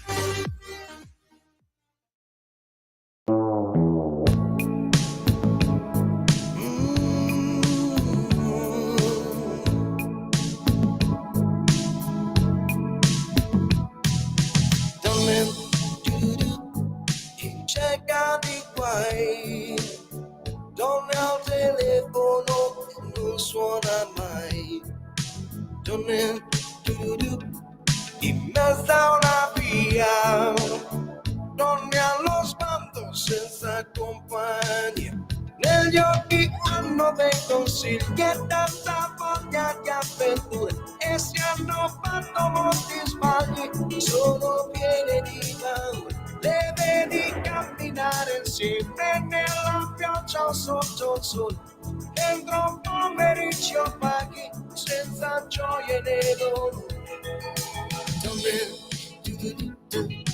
Pianeti dispersi per tutti gli uomini così diversi. Donne, amiche di sempre, donne alla moda, donne controcorrente, negli occhi hanno gli aeroplani per volare ad alta quota, dove si respira l'aria e la vita non è vuota. Le vedi camminare insieme nella pioggia sotto il sole, dentro un pomeriggio paghi senza gioia né dolore. Donne, oh,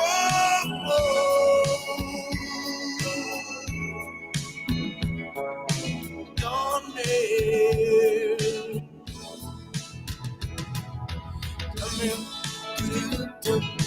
cerca di guai, donne al telefono che non suona mai, donne in testa una via, donne allo sbando senza compagnia.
Stai ascoltando Radio Libertà. la tua voce libera, senza filtri né censura. La tua radio.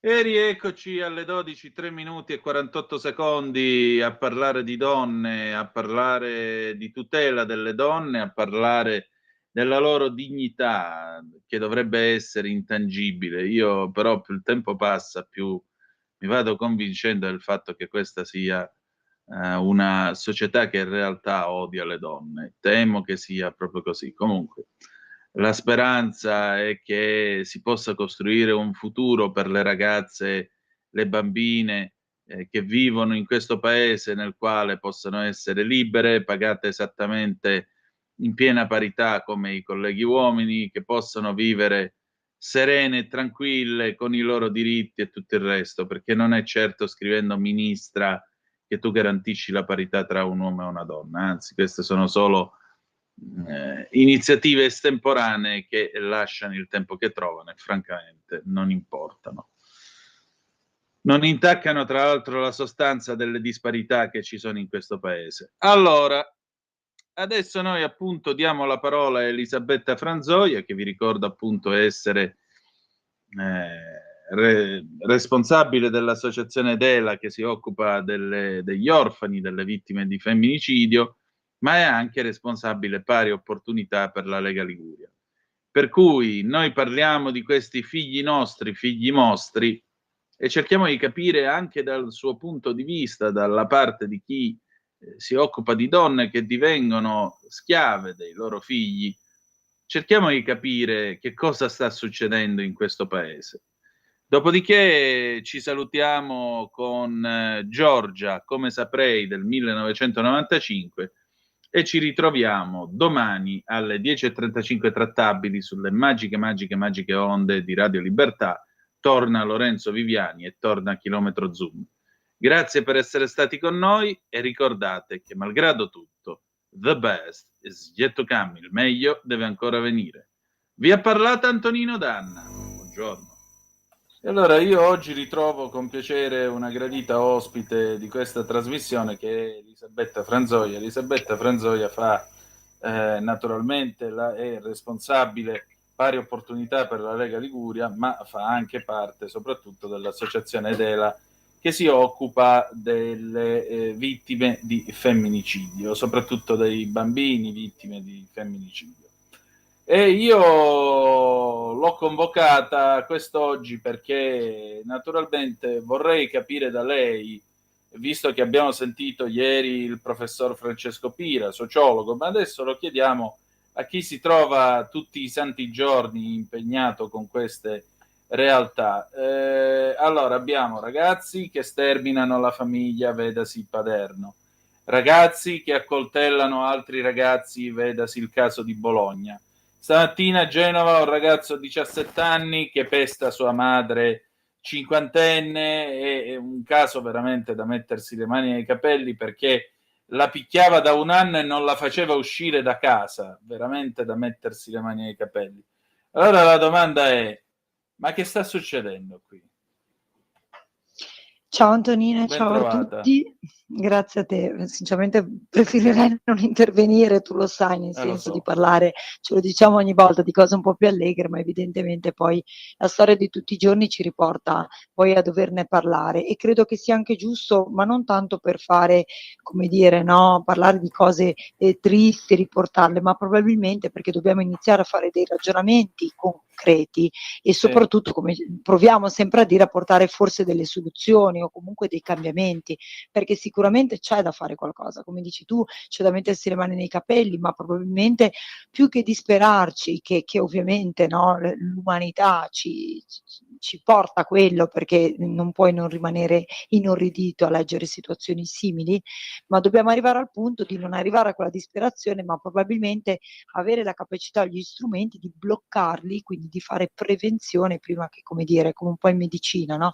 Prima che avvenga la malattia, capirne le cause e probabilmente bloccarla sul nascere. Sarebbe bello poter dare veramente in questo caso una sorta di pillola e allontanare tutto questo male dalla nostra società, ma credo che non sia così facile e il risultato di queste notizie probabilmente arriva proprio da tante piccole forse cose, non si sa, perché ora, come hai detto tu, e poi mi piace con te sempre un po' fare un botta e risposta, ma io me lo chiedo sempre, poi in queste ultime settimane abbiamo letto delle notizie, questa strage familiare incredibile all'opera di Passamo, di questo ragazzino, perché nemmeno diciottenne, cioè veramente ti obbliga, no, a sederti, oltre ad avere la pelle d'oca, ma a pensare, perché poi pare tutto apparentemente una famiglia normale, quindi io non so se a te ti è capitato, ma capita del tipo: "Oddio, cioè non c'erano forse tutti questi segni così evidenti, quindi può capitare a tutti? Cosa succede?" Hai ragione tu a domandarlo.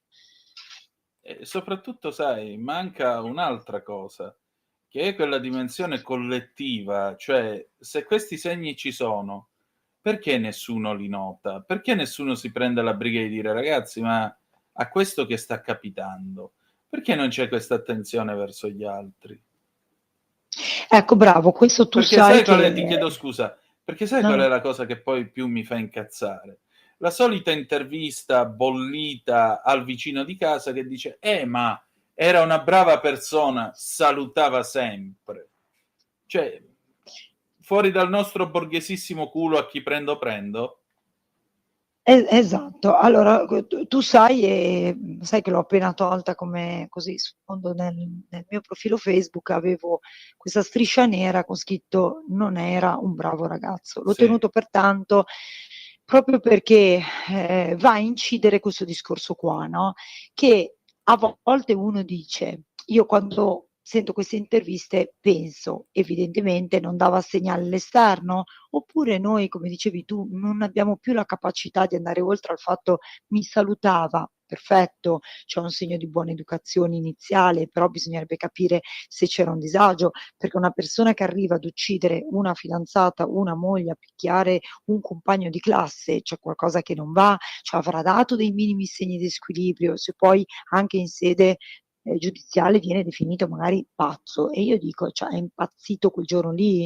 A me se non concesso che quando tu parli con degli psichiatri, eccetera, ti iniziano a dire che non esiste il raptus, cioè noi continuiamo a dire: "È stato un raptus", ma nella realtà pare che non esista, cioè che venga definito così dal popolo, ma che poi, nella fattezza, come dire, medica non c'è il raptus, cioè è una persona che ha dei disturbi ormai conclamati interni, come dire, che hanno perdurato nel tempo e che probabilmente lì sfociano, come dire, no, come se fosse una malattia cutanea che a un certo punto ti trovi le bolle e sfocia lì, ma non è un raptus, è qualcosa che arriva da lungo tempo.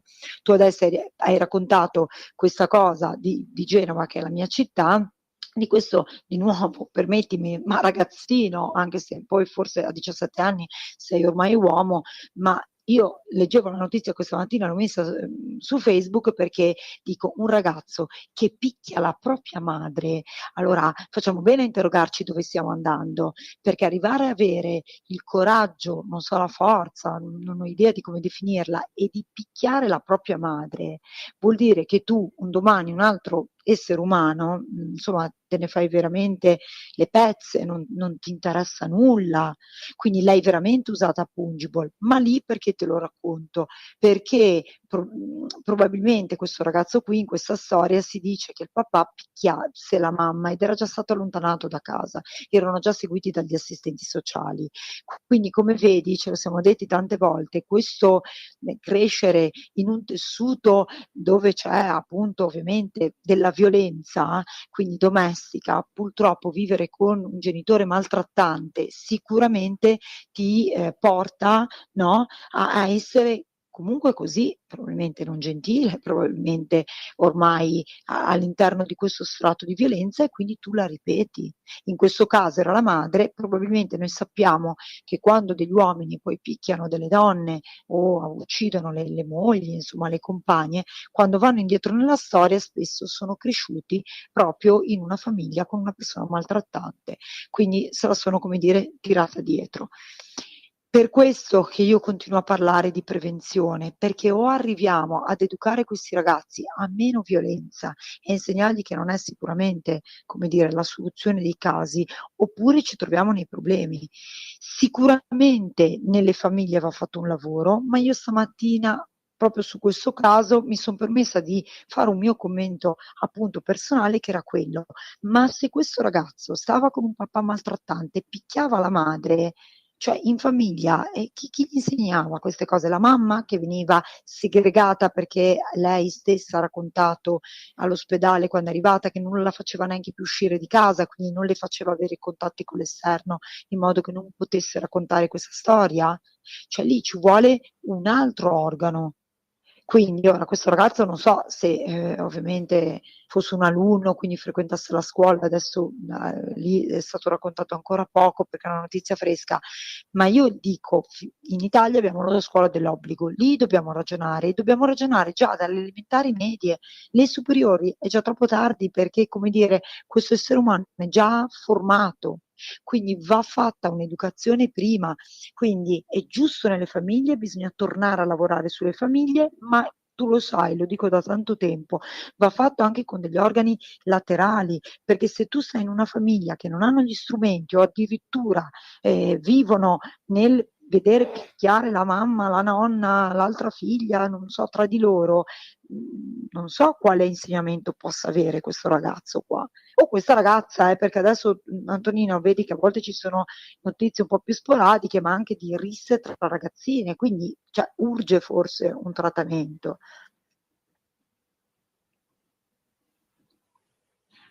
Cosa ne pensi? Lo penso infatti esattamente come te. E aggiungerei anche un'altra cosa. Noi abbiamo il dovere di prenderci cura dei figli altrui. Questo è il fatto. Noi abbiamo un dovere di cura verso tutti i figli e verso tutte le famiglie, che è quello che è sparito completamente alla società.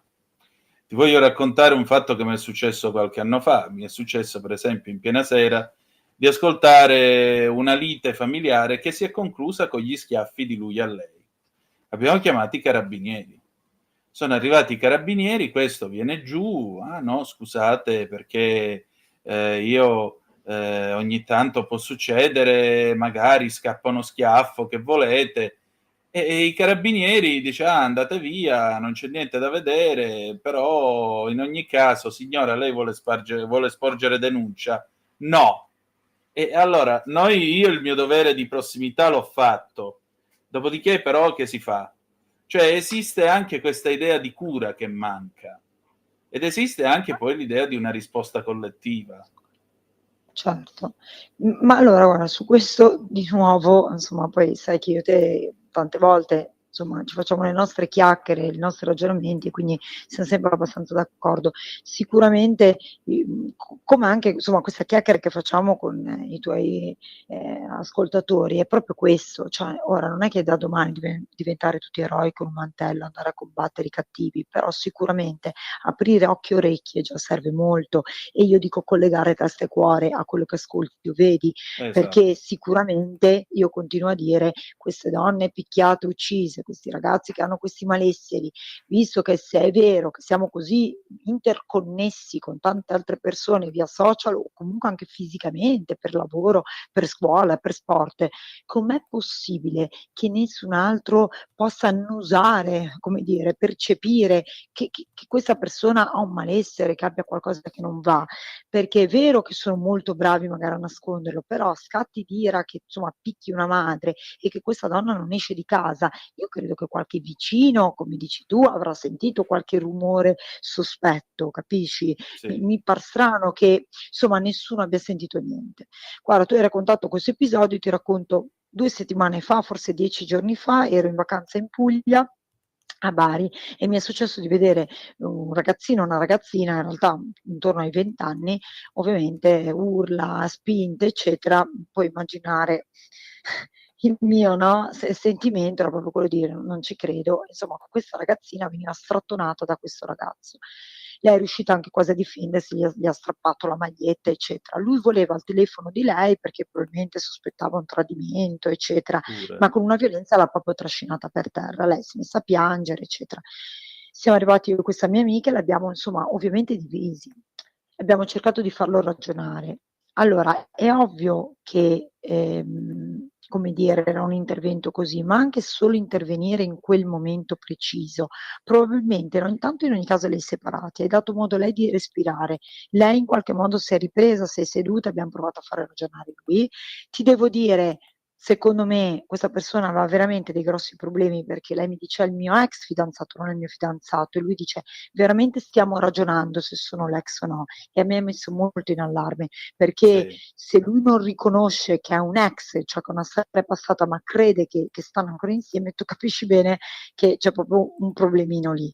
E lui poi dice: "Eh no, perché io voglio vedere lei con chi ha parlato in questi giorni qua, in queste settimane qua". Ma non è una tua proprietà. E quindi torniamo sempre al solito discorso, non siamo la proprietà di nessuno, quindi nessuno ci deve controllare il telefono. Nel momento in cui c'è questa aggressività nel voler dire: "No, tu mi devi dare il telefono perché io voglio vedere con chi hai parlato", e questo lo dico a chi ha dei figli o se c'è qualche giovane, cioè non va bene. Perché quel No. senso di proprietà porta poi che appunto nel momento in cui diventi un ex, e lui ovviamente in questo caso neanche lo percepiva, ma essendo un suo oggetto, lui vuole ritornare in possesso del suo oggetto, e per ritornare poi purtroppo se non ci riesce la picchia, la uccide, come purtroppo spesso la cronaca riporta. Quindi c'è veramente, vedi, tanti allarmi. La cosa che mi ha stupito in questo episodio Sì. e che c'erano delle persone, perché era vicino a un bar, e mi dicono: "Ma guarda, lo conosciamo bene, viene sempre a prendere il caffè qua al mattino, comunque gira". Ma no, ma un bravo ragazzo. Io ho detto: "Guarda, sarà anche un bravo ragazzo, ma ha strattonato una ragazzina per terra". Probabilmente tu lo vedrai quando prende il caffè, ma non è un bravo ragazzo. E te la chiudo dicendo che a me questa amica, quindi diciamo a 2 persone adulte, a un certo punto si è rivolta ovviamente in maniera molto aggressiva e dice: "Guarda, non ti do 2 schiaffi perché sei una donna, perché se no ti menerei". E allora dico: se tu a 20 anni hai il coraggio di rivolgerti a un adulto di 50 nel dirgli: "Non ti picchio perché sei una donna", questa diventi, che peraltro era una ragazzina molto carina, ma uno scricciolino rispetto a lui come, insomma, proprio statura, tu capisci bene che se non fossimo probabilmente intervenuti questo la suonava. Te la Sì, ha richiudo così. voglia. Io dico a questa mia amica, ovviamente lei le diciamo: "Ti accompagniamo a casa", lei dice: "Io abito qua vicino, vado su a casa", eccetera, molto spaventata. Io dico a questa mia amica: "Guarda, proviamo a fare un giro con la macchina. Ci scommetti che lui va sotto casa di lei?" Lei ci aveva detto la via dove abitava, era proprio, 2 vie più in là. Il tempo lui fa finta di andar via da un'altra parte, noi recuperiamo la macchina, passiamo in quella via, ho le fotografie, lui era sotto alla via, appoggiato a un muretto che guardava il portone, guardava in su e continuava a usare il telefono, probabilmente provava a contattarla. Siamo andate alle forze dell'ordine a dirlo, ma è stata una trafila talmente tanto lunga, Antonino, che io mi son dispiaciuta, ma gli ho detto: "Guardi, mentre noi stiamo a fare tutti questi belli ragionamenti di persona, con una fotografia, vi do esattamente la via, vi racconto, vi dico, vi faccio, vi ci porto e voi mi dite: "No, deve chiamare il numero, fare la procedura". Capisci, Anto? Cioè probabilmente la cosa avviene in maniera, quindi c'è veramente tanto da lavorare. Dobbiamo essere noi, come hai detto tu, esseri umani, avere l'attenzione nel vicino di casa, nel compagno di classe, nella cugina, insomma nel collega anche di lavoro, perché qualcuno ce l'ha qualche amico, non è possibile, non siamo isolati. E poi probabilmente snellire tantissimo tutte queste procedure qua. Quando tu dici che poi, queste donne arrivano a non chiudere la denuncia, ma hanno paura, perché se non c'è una rapidità, una soluzione, questa ci deve tornare a casa, questa deve Esatto. camminare per strada. E spiace dirlo, ma poi dici: sì, sì, hai ragione che devo denunciare, ma poi la pellaccia è la mia. E se è vero che tu vicino di casa sentivi urlare in questi mesi, in questi anni e non sei mai intervenuto, io stasera vado a casa con una bella denuncia e tu non ti sporgi, io sono morta. Cosa che vado a chiudere, notizia proprio di un paio di giorni fa, l'hai vista. Quella è di nuovo aberrante, che questa donna sia stata uccisa da questo compagno, la mamma dei 3 figli, peraltro quel femminicidio è avvenuto davanti agli occhi dei 3 figli, Sì, 14 anni, 9 anni e 3 anni, una cosa del genere, e lei era in codice rosso, esatto. ha fatto l'errore di ritornare per vedere i figli, ma io da donna e da mamma lo capisco, Antonino, ma come fai a essere lontana dai figli? E Come beh, che fai? madre snaturata è quella che sta lontana dai figli? Capito? Ma io dico anche, però non c'è stato un errore, Antonino, se vogliamo tornare all'inizio della nostra chiacchiera, che volevamo fare un ragionamento per arrivare a una soluzione, nel dire: tu mi metti in codice rosso, però a un certo punto, ma non puoi lasciare 3 bambini minori, perché poi piccoli, in mano a questo che mi hai certificato che mi ha picchiato e ha un passato, peraltro era stato in galera per spaccio di droga. Cioè, capisci bene che questa donna qua avrà avuto timore per la vita di questi bambini e come solito, come farebbe una buona leonessa, va e probabilmente sacrifica se stessa per i ragazzi. E questo che io dico, cioè va tutto bene, ma se io poi arrivo a denunciare e io te l'ho già detto tante volte, tu sai che io ho un problema mio quando mi sento dire le case rifugio, tu sai la Sì. rabbia che mi viene, perché io continuo a dire, e poi scusa che come sempre parlo a fiume, ma se io arrivo e ti denuncio che mi hanno rubato una macchina o mi hanno tentato di portar via una borsa, ma non sarebbe normale che prendiamo il ladro, perché in questo caso sappiamo che c'è un nome e un cognome, perché è un compagno, un marito e anche un'abitazione dove andarla a prelevare e metti lui al sicuro, perdonami, in una gabbia o comunque in una casa rifugio, ma mi lascio me con i figli nella mia casa. Non esiste Infatti. cave mi isoli, perché è normale che domani, quando mi dicono: "Perché non ha denunciato?" Perché fa paura, perché se denuncio nessuno interviene, io devo tornare in quella casa, perché dove vado? Perché se vado via, come è successo a questa donna, vengo denunciata per abbandono di tetto coniugale e passo dalla parte del torto, i bambini rimangono con lui, come è successo nell'ultima storia. Quindi capisci che c'è qualche cosa che non va. Allora io continuo a dire: prendiamo ad esempio questa cosa qui, giusto che tu mi metta in sicurezza, ma se io dico è il mio compagno, forse intervenite su di lui, non su di me e non mi dividete dai bambini. Perché è normale che quel filo che si dice, no, invisibile ma fortissimo come veramente una corda da marinaia che mi lega ai figli, mi farà sempre tornare da loro come un elastico. E Esatto. lì, come è successo, poi purtroppo spesso si ha una fine terribile, ecco. Senti, ma per concludere, le marce di 10.000 chilometri cominciano tutte con un passo. Qual è il primo passo? Sicuramente parlarne, anche se qualcuno ogni tanto leggo che, esorta le persone a non parlarne perché potrebbe nascere, no, quel senso anche probabilmente, no, di emulazione. Potrebbe essere vero, non lo so, però io ritengo anche che fare gli struzzi e mettere le cose sotto il tappeto non sia neanche una cosa corretta. Invece probabilmente parlarne, io vedo che spesso parlo con dei giovani, anche i figli delle mie figlie, cioè scusa, gli amici delle mie figlie, e io spesso racconto a loro, ad esempio, il segnale se sei in pericolo, se c'è una donna in pericolo, qual è quello sai della mano, di chiudere il pollice all'interno del palmo e poi chiudere le altre dita e ripeterlo tante volte. Questo è importante che lo sappiano le persone, perché se io emetto questo tipo di segnale d'aiuto, ma incontro qualcuno che non lo sa, pensa che sia un saluto un po' strano. Invece adesso vedo che in farmacie, in aeroporti, in molti locali mettono questi cartelli dove mettono il numero antiviolenza al 1522 o questo segnale con le mani.